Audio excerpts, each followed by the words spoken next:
मध्य Asia के किस देश में संविधान को फिर से लिखने के लिए जनमत संग्रह हुआ और बहुमत इसके समर्थन में आया? In which country of central Asia a referendum was held to rewrite the constitution and the majority came in its support?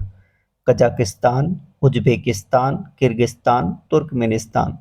इसका करेक्ट ऑप्शन है उज्बेकिस्तान। उज्बेकिस्तान के पहले बारे में पढ़ते हैं। यह लैंड लॉक्ड कंट्री है, अर्थात किसी तरफ से समुद्र से जुड़ी हुई नहीं है। सोवियत संघ का हिस्सा भी रह चुका है। वर्तमान में जो इसके राष्ट्रपति हैं उनका नाम है शौकत मिर्जियोयेव। राजधानी है ताशकंद। यहाँ की रूसी और उज्बेक भाषा है। मुद्रा है उज्बेक सोम। आबादी यहाँ की 3.5 यानी 3,50,00,000 है।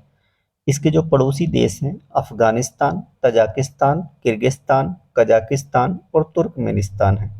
यह वो क्षेत्र भी है जहां उदार इस्लाम देखने को मिलता है। यहाँ लोगों को चिंता है कि अफगानिस्तान से धार्मिक कट्टरवाद यहाँ ना आ जाए।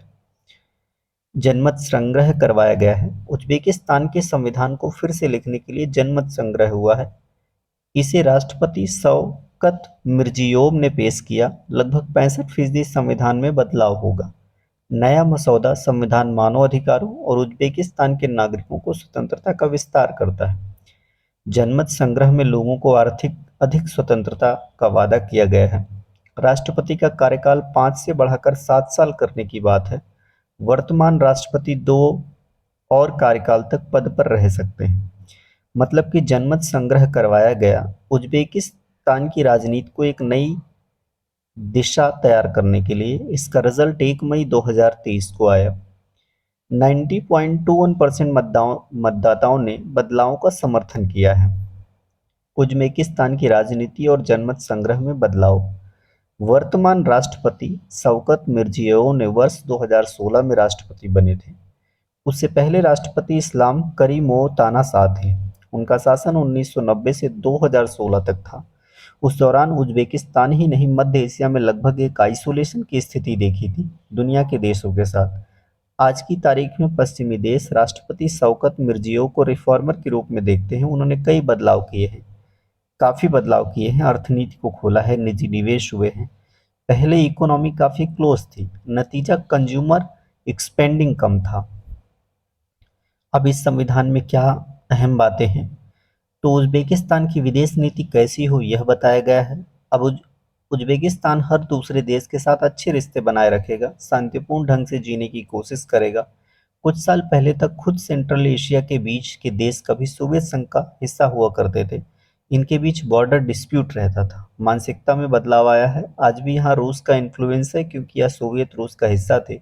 लेकिन जब से रूस ने यूक्रेन पर हमला किया है तब से उज्बेकिस्तान के लोगों में रूस के प्रति नज़रिया बदला है।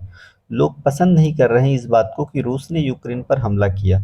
तो वर्तमान राष्ट्रपति शौकत मिर्जियोयेव ने कुछ आज़ादी दी है। संविधान संशोधन से लोगों में बहुत खुशी है। जनमत संग्रह से लोग यहाँ खुश हैं, खासतौर पर महिलाएं और लड़कियां, जिनको लगता है कि शिक्षा को लेकर सरकार से समर्थन मिल रहा है, काम के लिए मौका मिल रहा है और फाइनेंशियल गारंटी भी मिल रही है।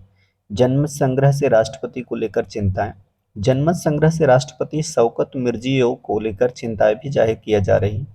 इस एरिया में देखने को मिलता है कि कई देशों में जनमत संग्रह हुए थे, राष्ट्रपति अपना कार्यकाल बढ़ा सके।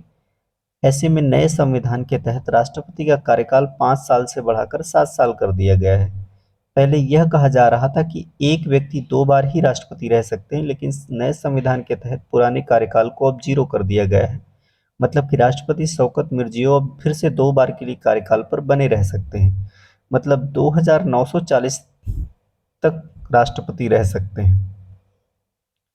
वे यहाँ लोगों को कुछ फ्रीडम जरूर दे रहे हैं, बोलने की आज़ादी मिल रही है, निजी मीडिया भी डेवलप हो रही है जो पहले नहीं थी। लोगों को लग रहा है कि उन्हें आज़ादी मिल रही है, लेकिन विशेषज्ञों को लगता है कि अगर कोई लंबे समय तक पावरफुल प्रेसिडेंट बनकर रह जाता है तो वो वापस से तानाशाही वाले एटीट्यूड में ना आ जाए। क्योंकि राष्ट्रपति शौकत मिर्जियोयेव दरअसल पूर्व तानाशाह इस्लाम करीमोव के सहयोगी रह चुके हैं। आज वे करीमोव से अलग रास्ता अपना चुके हैं, लेकिन करीमोव की सत्ता के दौरान ही वे प्रधानमंत्री रह चुके हैं। यहाँ 14 रीजन हैं। उज्बेकिस्तान में उनके 2 रीजन के गवर्नर भी रह चुके हैं। आने वाले दिनों में कहीं फिर से वो स्थिति ना आ जाए, इसको लेकर भी चिंता बनी हुई है। उज्बेकिस्तान में चीन और भारत का प्रभाव। यहाँ चीन की तरफ से काफ़ी निवेश किया गया है। भारत के लिए भी यह क्षेत्र ज़रूरी है क्योंकि यह लैंडलॉक्ड कंट्री है।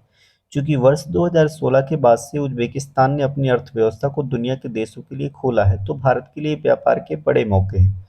राष्ट्रपति मिर्जियोयेव की अक्टूबर 2018 और जनवरी 2019 में भारत की यात्रा थी। पीएम नरेंद्र मोदी और ये जो राष्ट्रपति हैं मिर्जियोयेव, इनके बीच एक वर्चुअल शिखर सम्मेलन भी दिसंबर 2020 में आयोजित किया गया था। भारत उज़्बेकिस्तान का वर्तमान में जो व्यापार है, वर्ष 2020 के अनुसार $442.7 मिलियन हुआ है। भारत से निर्यात $423 मिलियन का है और उज़्बेकिस्तान से आयात सिर्फ $19.7 मिलियन का कर रहा है। भारत ने उज़्बेकिस्तान में कई क्षेत्रों में मदद कर रहा है, जैसे textile, IT, pharmaceutical and health care, पर्यटन, एग्रीकल्चर, ई गवर्नेंस, अंतरिक्ष सहयोग और सोलर एनर्जी, तेल और गैस के क्षेत्र में भी सहयोग कर रहा है। धन्यवाद।